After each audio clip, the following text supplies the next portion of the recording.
Hi, I'm Janice Switlo, and today I'm going to continue on with some discussion regarding Rupert's Land. So this is part 6 in that series of discussions.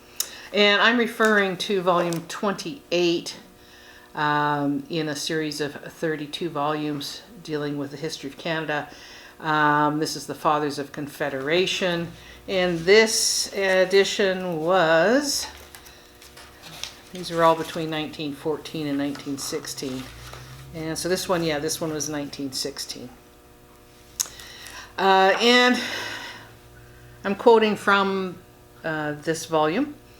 In 1856, the imperial authorities had intimated to Canada that, as the license of the Hudsons Bay Company to an exclusive trade in certain regions would expire in 1859, it was intended to appoint a select committee of the British House of Commons to investigate the existing situation in those territories and to report upon their future status. And Canada had sent Chief Justice Dapper to London as her commissioner to watch the proceedings, to give evidence and to submit to his government any proposals that might be made. So, again, remember, there was no title held by the Hudsons Bay Company. It was an incorporation document, the charter in 1670, and it was an exclusive, it was a monopoly right to trade in these areas. And as this discussion in 1916 correctly has it, it was a license that was about to expire. Well, if you have a land holding, an interest in an estate of the crown, it doesn't expire typically. And continuing further, this is talking about when, post 1867, considering the addition of British Columbia into the Union was underway. But the Canadian leaders never lost sight of the intervening regions of Rupert's Land and the Northwest Territory. They foresaw the danger of the rich prairie lands falling under foreign control. Not ownership, control. And entertained no doubts as to the necessity of terminating in favor of Canada the hold of the Hudsons Bay Company over these regions. Not ownership, not title, but control and quote-unquote hold.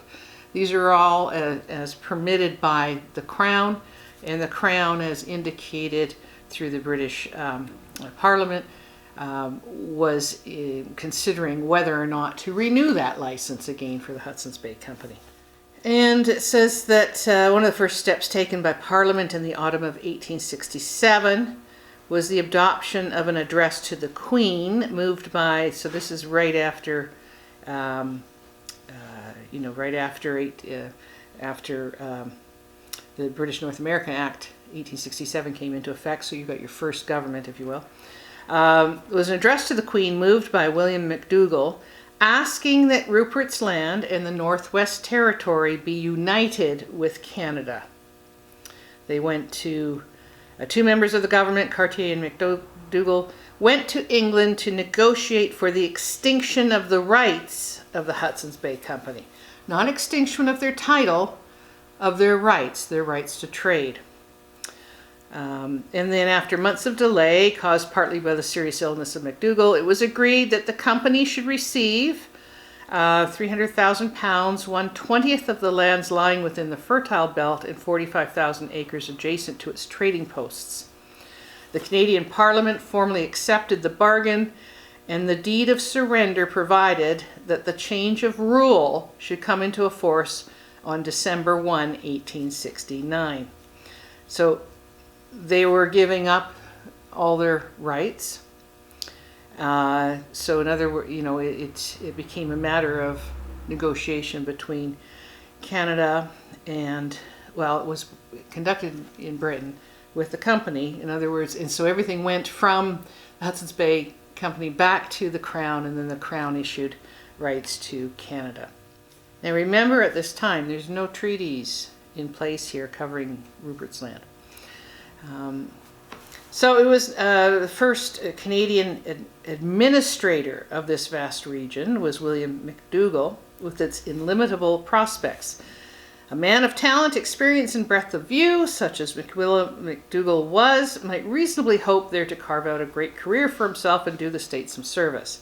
He was appointed on September 26, 1869, Lieutenant Governor of the, quote, Northwest Territory, end of quote, an indefinite term meant apparently to cover the whole western country, and left at once for his post. He appears to have been quite in the dark concerning the perilous nature of the mission. At any rate, he could not foresee that far from bringing him distinction, the task would shortly end, as Sir John A. Macdonald described it, in an inglorious fiasco. Now, as this was underway, remember that there is no Canadian exercise of governance in this area.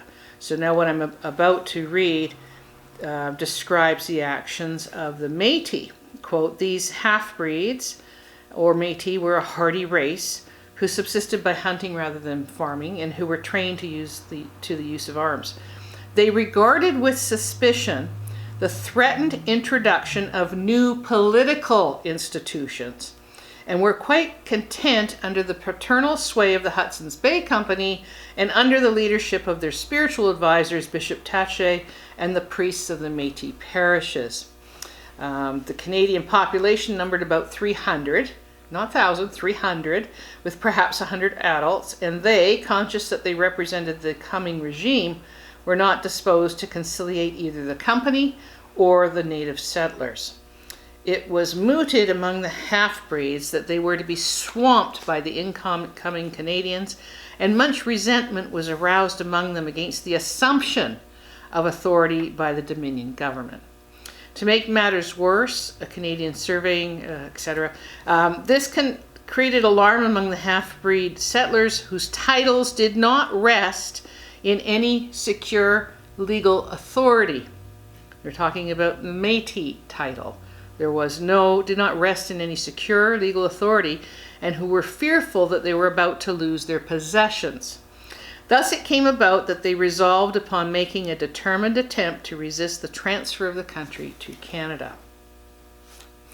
After months of agitation, the Métis under Louis Riel took command of the situation, armed their men, seized Fort Garry, put a number of white residents under arrest, formed a provisional government, and, quote, they sent word to the new governor not to enter the country. And when he advanced with his official party a short distance over the frontier, he was forcibly compelled by the insurgents to retreat into the United States. The rebels at Fort Garry became extremely menacing.